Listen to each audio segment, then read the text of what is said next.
Do you feel like you're barely keeping your head above water? That no matter how hard you try, meaningful progress remains out of reach? Heather gets that. She battled an eating disorder for years before seeking help. Now in recovery, Heather is here to tell you that positive change is possible even when it doesn't feel that way. Join her as she shares openly about her struggles and small triumphs. Fair warning though, Heather doesn't hold back. Her candid story may trigger some. But for those wanting honesty, hope, and healing, this is 1% Better with Heather. The information and stories shared on 1% Better are based on host Heather's personal experiences with eating disorders and mental health challenges.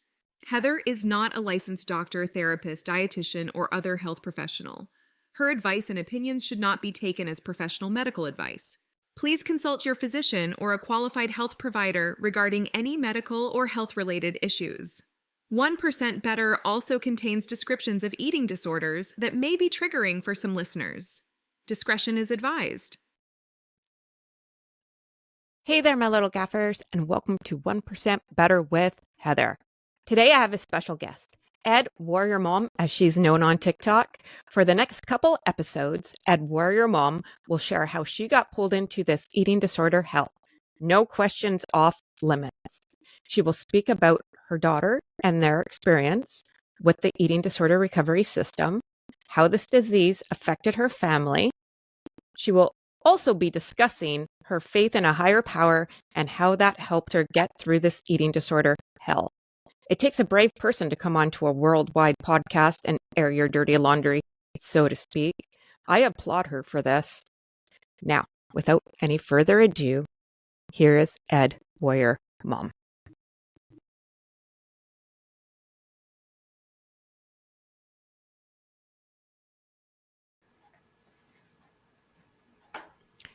Hey there, my little gaffers, and welcome to 1% Better with Heather. I have a special guest today in the studio. It's edWarriorMom, as she's known on TikTok. Welcome, edWarriorMom. Hi, Heather. Thank you for having me.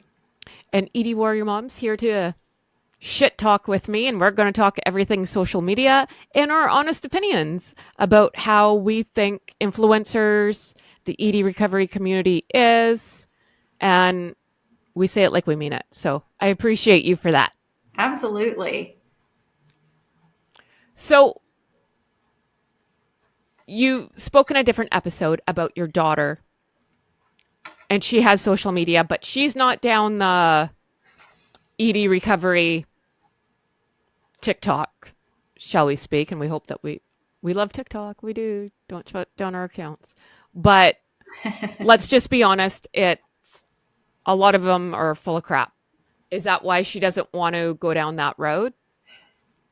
I haven't really had a specific conversation with her about why, but she has really tried to just create a life for herself that's not so wrapped up in the identity of having an eating disorder. And, we've talked before about just the competitive nature of disorders. And I think it's really difficult to navigate recovery at different stages because people use this terminology. And, there's a lot of people who are probably working very hard at recovery, but who are also still very sick. And so it's a challenging thing to be in it without getting sucked into something more. And I feel that, and I don't even have an eating disorder. I think there's some great things about being a part of the community. And I think, I have value there and I'm learning there as well. But it also can be a hard place to be, frankly. I worry about a lot of people on a daily basis that I've never met in real life. Yeah, and as a person in with the ed, I don't know if it's because I'm older and I can just see through BS, or I've been in the industry though too, right? Like I've done acting, I've done modeling. I know how sponsorship works. I know how contracts work. And the things that I see a lot with these eating disorder recovery accounts, I always look, and when I first started or looking into eating disorder recovery, I was looking at numbers. Oh, well, obviously, if they have these numbers, they must be good at something. Then it clicked in my head. Oh, no, maybe not. Right? Because there's certain, and I will never name anybody on here, there's certain social accounts that you can clearly see they're not, in my opinion, like they're still sick. And most people tuning in are waiting for the dumpster fire.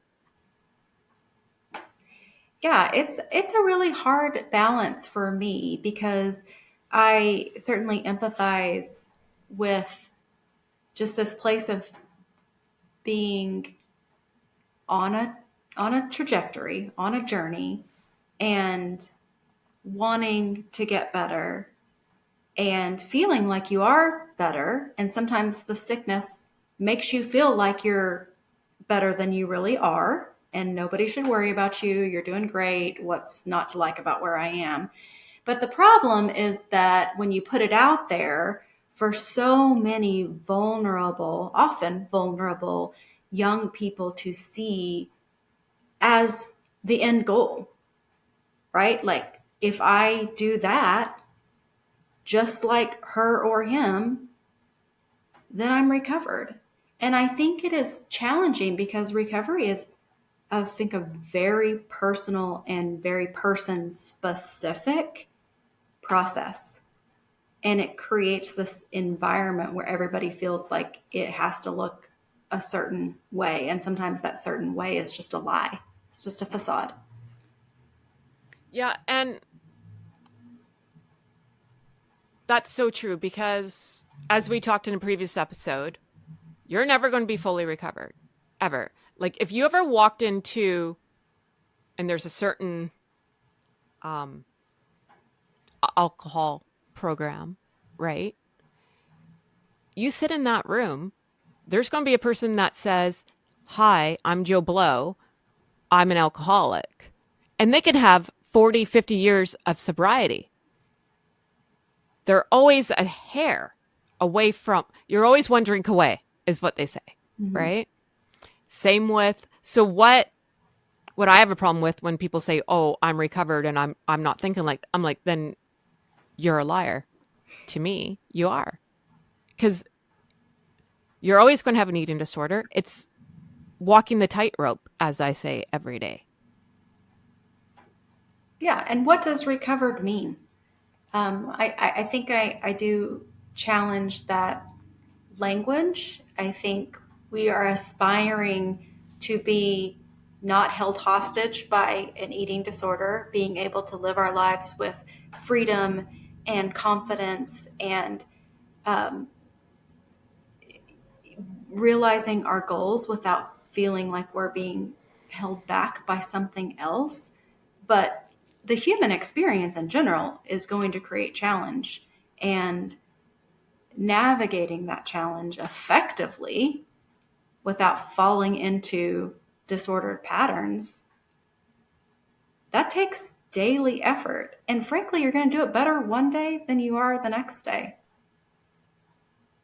And so I just think it creates this black and white thinking that I don't think is healthy. So you and I are around the same age, right? In around there. Yep.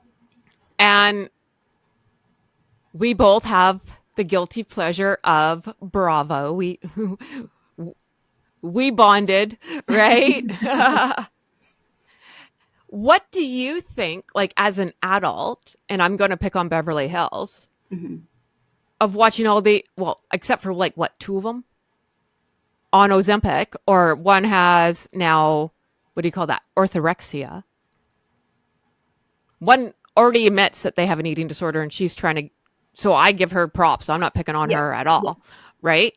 But how are you feeling when you're watching Erica Jane totally like not look how she used to? And she never looked bad before, right? Now she looks like what they call it, lollipop girls. She's a stick with a head.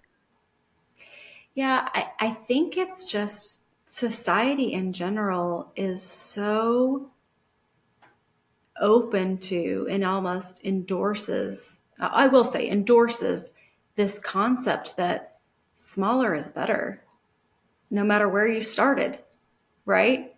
And it celebrates the changes that particularly women make to their bodies to try to get the approval of whomever. And I see that happening all the time. And it's so frustrating sitting in my seat. I'm sure it's frustrating sitting in your seat, where we understand that this isn't just fun and games, right? Like, this isn't just what's happening on TV or on social media. This is planting a seed in a maybe 9 or 10-year-old little girl that I will be better, I will be more loved, I will be more valued when I change myself. And that's where I really get frustrated, because our kids are struggling.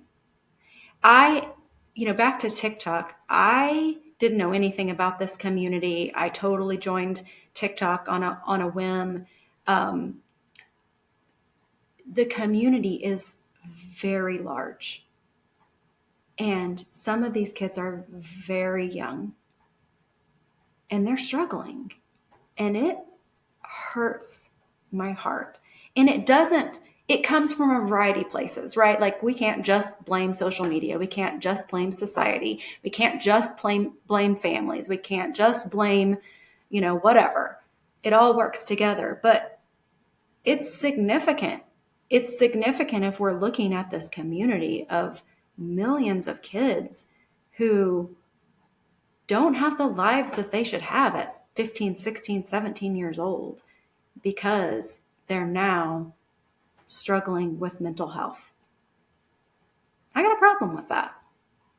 Yeah, and I'm with you on that, because us growing up, 80s, 90s, different thing, right? Now I'm turning into my mom. You Exactly. right? Like my parents. But as, say, like, let's say 2000s, when the first reality show like the Osbournes came out, and then social media, and now like Instagram and TikTok, it is so abundant to everybody on the planet, right? Instant gratification. And people wanting to quit their jobs. Everybody wants to be a somebody, but it was a lot different even 10 years ago, when people are like, I want to go be an actor, and you put all your crap in a car and you drive to Hollywood and you hope it happens. Now, anybody can have a platform. Anyone can be a star doing whatever, cooking, baking, makeup, and unfortunately, having an ed. Yep. Everybody's an expert at something, and we'll look to them to learn how to be their brand of expert. I will say that with the negative, there is a positive, in that I think many young people don't have the parental support to get past this, and to process their emotions, and to feel that they are not alone in feeling this way. There's a lot of shame that attaches itself to eating disorders. And so, there's two sides to the coin, right? There's normalizing, creating community of people who can support each other. And then the other side is creating this community that holds each other back from actually getting better. And, on any given day, I feel both of those things working pretty strongly. And so I don't know what the solution is. I mean, some days I feel like the solution is all those little girls come live with me and I'll take care, I'll take care of them. Probably not the most practical solution. But I am very aware of the problem. Very aware. Yeah, and I'm always on follow the right people, find your village. And this is where I really love a certain program that's been around for 100 years, right? Because you can walk into that room at any given time. You could be on a day 1 or you can be on day million. There's going to be someone there who's going to help you right off the bat for free. Nothing. Zip, zilch. That's the point of this program, because you have to go with somebody who's already gotten through this hell to know that you can make it out and go through a 12-step program. That's where I look for those people who want to help and are easy, accessible. I will shout out Recovery Mom all the time. That woman saved my life. I will go to my grave saying it. She did. And just for being kind, right? And that's how it should be. I get I'm getting more and more mad about it as the days go on. But when I was looking for recovery, and you're looking at these people with all these followers, and they're like, oh, buy my program at $500 a month. And now knowing what I know, and I give it away for free. Here's the answer. There is no answer. I can't make you better. You have all the power. You want to get better? That's on you. I can sit there. I can listen to you. I can guide you. Like you said earlier in a previous episode. Yeah, we can do all that. We can support you. There is no magic answer. It's all on you, whether you want to recover or not. That's right. That's right. And I feel like, some days I'm like, why am I on TikTok? I'm 47. I don't even know how to work it some days, but I also feel called, and I feel now I'm in the midst of all of this chaos of the recovery community. And sometimes I just feel like if I am there as a steady presence, as someone, when somebody says, I can't do this, I'll say, yes, you can. You can. You have to decide that you can. You have to have the right tools to do it, but you can do it. And be that encouragement. I'll take that all day long, right? As you said, it's free. I have the time to do it. I have the brain space to do it. And I hope that it is of some value to somebody sometime, over and above all these things that they're sold as the magic solution. You have to decide. You have to own it for yourself. And you have to have people that look you in the eye and say, you can do this. I believe in you. Yes, I totally agree. You need your village. I feel like we're the cleanup crew.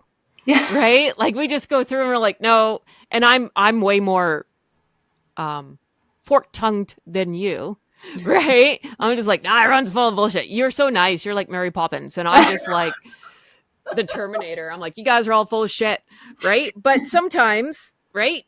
And that's a good yin and yang, right? We're need good someone, cop, bad cop. Let's right? do that. Let's take it on the road. Yeah, right. Like you need that love. You need that support, and you need to be, what's the word, held. Mm-hmm. And then sometimes you need a kick in the ass, right? So, yep. But it's so hard, even watching. I don't know, like with Ozempic being so easily available, and like the diet industry is $1 billion industry for a reason, right? Absolutely. And I have my own thoughts on dietitians, and I have my own thoughts on therapists or whatever. I always say, if you if you're going through this eating disorder hell, you need to talk to somebody who's been through it.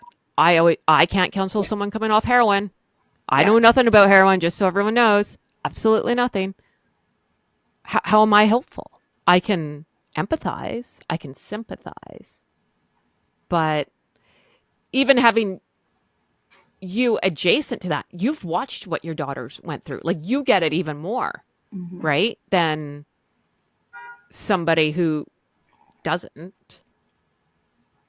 Yeah, and I think I'm very careful not to put myself into the space that communicates that I do know. I know what I've observed, I know what my daughter has told me, I know a lot, but I don't have that personal experience. And so I do sometimes have to remind myself of that, because I want to do no harm in the process.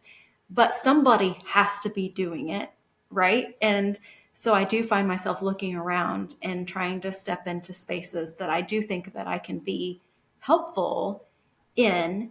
My daughter one day, she was telling her boyfriend about my TikTok, and she casually said, "Yeah, she thinks she's a TikTok therapist." And we're just like, no, no, no, no, no, no. That is not what I am trying to do. But some days maybe I feel a little bit more like that than others. Well, and there's nothing wrong with that because there's nothing worse than being in this eating disorder and not being heard, not being seen, feeling like I've said it before, a glorified inmate. You don't have feelings, just do what I say and shut up. And it's awful. And I'm old and I have a hard time articulating what I'm feeling. Right. Right. So having a teenager do it, like that's even more confusing. And then you got to deal with your family if they're there or if they're not there on top of it. So yeah, then you go to social media and you just watch what I eat in a day videos, right? What are your thoughts on those? I Thank you. I literally hate them. I hate everything about them. When they come up, I just scroll right past them because they give me so much anxiety and anger that I can't even I can't even watch them. I just think they're, for most people, they're ways to demonstrate that they're sick. Not for everybody. I think there's some good intentions, but even when there are good intentions, I think they're worthless because um, what you need to eat in a day may be different than what I need to eat in a day, and it may be different from what you or I need to eat tomorrow. Um, and I think, again, we talked just about sort of the box that people can get into and feel like this is what recovery looks like. Like, if I do exactly this, then that's my path. And it's so short sighted to the ultimate goal, which is listening to yourself, building confidence in yourself around food and your own body, and eating what you need and want. That's the other thing, right? Like, we're kind of do this whole food is fuel thing. Food is a whole lot more than fuel. And if we only think about it in that little box, then we're going to stay stuck. Yeah, I highly I highly agree with that. I don't do like it's very few and far between. Like I can't say, "Oh, I don't do it." I just showed about me cleaning out my cupboard. That is my shelf. Like don't touch my stuff, right? But it's all candy. Yeah. Well, and I also think there's a very different thing of saying, this is something that I'm about to eat because I really love it. Then here's what I ate from 6 a.m. to 10 p.m. and it's incredibly lacking in what, somebody should probably eat in a day. I mean, I just think that there are differences. I don't think we should we should feel like we can never talk about what we're eating, what we like, what challenges that we have. I just think the typical like rinse and repeat what I eat in a day template is not great. Yeah, and I do a lot of, because I live in Canada, right? So, and a lot of my followers are in America or England or Ireland. And man, my ketchup chip video, holy Hannah, right? I'm like, hey, I'm having ketchup chips. That blew everybody's mind. But I like to show that kind of stuff. Like if you were like, hey, I got these, I'm like, oh, Yeah. where'd you get those? Right? Like different candies, different chocolates. That's the only time I will show Yep. something. And I also think it can be helpful. I'm talking out of both sides of my mouth now, but I think it can be helpful in helping people get unstuck with their kind of safe foods. Like your world gets really small with an eating disorder, and you do see somebody saying, "Oh, I got this great caramel popcorn from Trader Joe's." You're like, "Oh, well, I have a Trader Joe's. I can go get that." I do think there is some value in helping kind of expand the worldview when most of these situations are, a small worldview. So I'll give them some credit where credit's due. Yeah, I just have a problem with, just because I've had an eating disorder and I know what the deal is, right? Same with, I've talked about it before. You don't see a lot of my body, and there's a reason for it. I don't want people to compare themselves to me. I'm 5'10". I'm an Amazon. I have 36-inch legs. You're never going to look like me, ever. And I know why these girls do a full-length thing and then eat 10 pizzas. I know why they're doing it. Yep. And when I was right in the beginning of eating disorder recovery, that was the biggest kick in the head. Because I was thinking, how are they eating these pizzas and they look exactly the same? Nothing has happened to them, right? And then once the brain started waking up when I was having nourishment, and I couldn't watch it anymore. I would cry because I'm changing. I've got edema. I'm swelling. I look like the girl out of freaking Willy Wonka that turns blue and you roll her out of the room. That was me. So I'm like, how are they getting away with it? This isn't cool, until I started figuring it out, right? Yeah, it's very complex. And that's the other thing that I think most of the eating disorder community is very focused on kind of one type of eating disorder, and other people who may be struggling differently don't feel like they have a place. And I think you could even elevate that to a challenge in eating disorder treatment. I know Recovery Dad talked a little bit about his daughter's experience in the partial hospitalization program portion of her treatment, that, navigating a variety of different eating disorder typologies can be very, very difficult, navigating them all at the same time, right? Again, it's a competitive disorder, and it can be really challenging and triggering. So that is also, a benefit of very large programs that can create more tailored groups based on, the challenges that are presenting. But in a broad community like social media, you don't have any of that.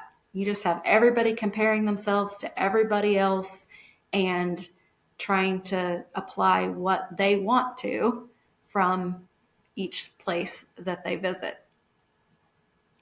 As someone who, like, you're my age, how do you feel about all this? Like, do you feel the pressure? Like when you're I'm getting anxiety now watching Beverly Hills, because I'm like, I can't watch this anymore. Like, I know it's taking me in a wrong direction. And I'm like, I can't do this. I can't do this. Mm-hmm. Do you feel the pressure in society? Like, oh, maybe I should, like, depending on what TV shows. I'm not like totally throwing them down the toilet here. I love bravo, don't sue me. But like, it's hard not to, like, I can think in my logical brain, okay, I'm not rich. I'm not going to buy all those designer clothes. My feet are too big for the shoes. And I don't live in California or Beverly Hills or America. So that part's easy to deal with. But the how they spin what's going on right now, do you find yourself susceptible to that? Going, well, I could like sway yourself. Subliminal messaging is kind of what I want to get. That's how I Yeah. feel it is. Yeah. I really don't feel that personally. And I am so lucky. I think when I talked about the typology for eating disorders, or specifically anorexia, I could probably fit into that typology. And so I'm very thankful that I have not been as susceptible to some of the messages that I definitely see them. But they're kind of those things that just like go into my brain and go out, except for now that we've been through this experience with our daughter, I see everything as danger to her. And I see everything as danger to my two sons. And so I can take myself out of things and still think they are very, very challenging because of our experience. And that's what's really hard about, I talked in another episode about this divide of before eating disorder and after eating disorder.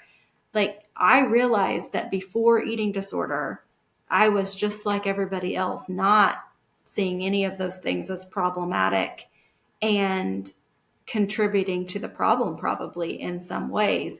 And after eating disorder, I look around and I'm like, why do you people not think this is crazy? Like, why is this not a problem to everybody?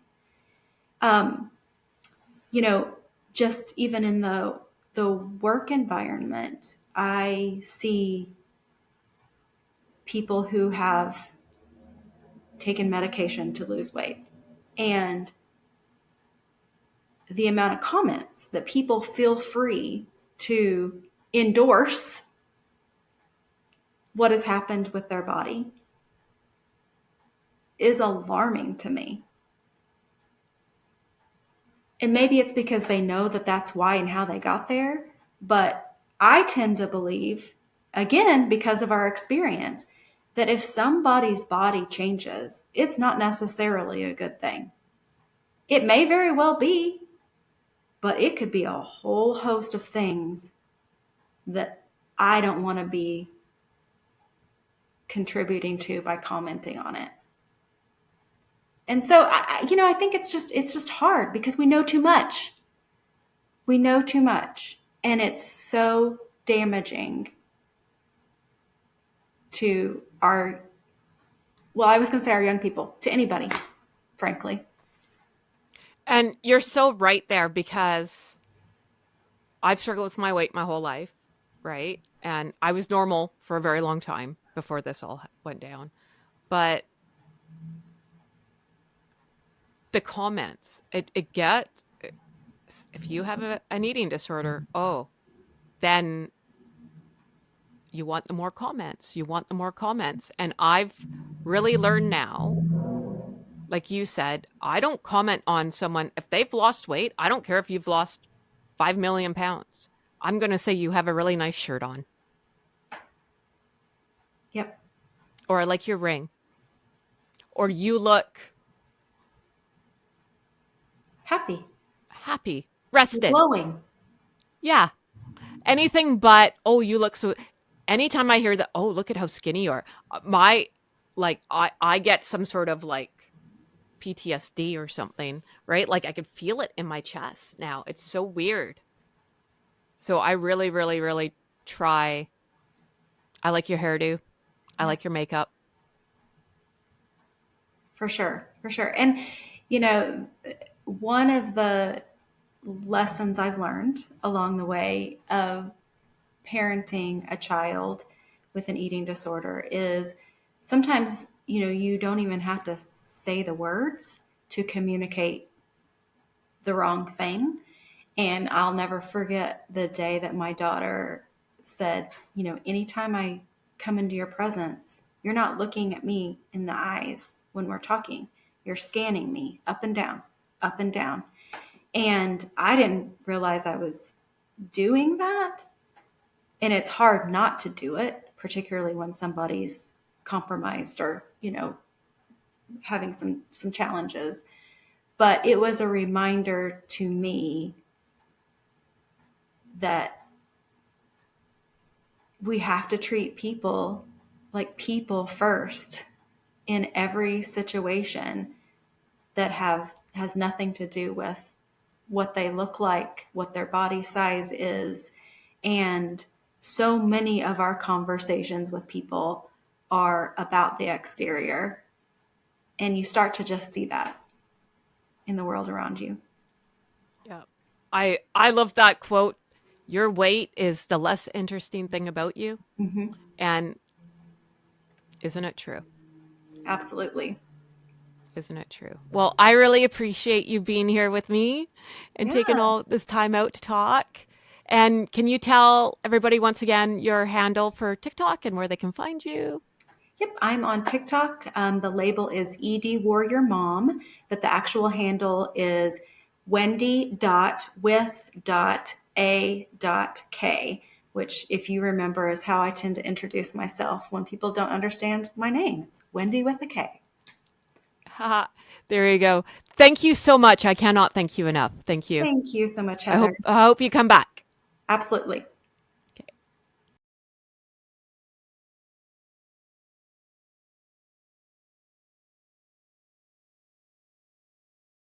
That's all for this episode of 1% Better.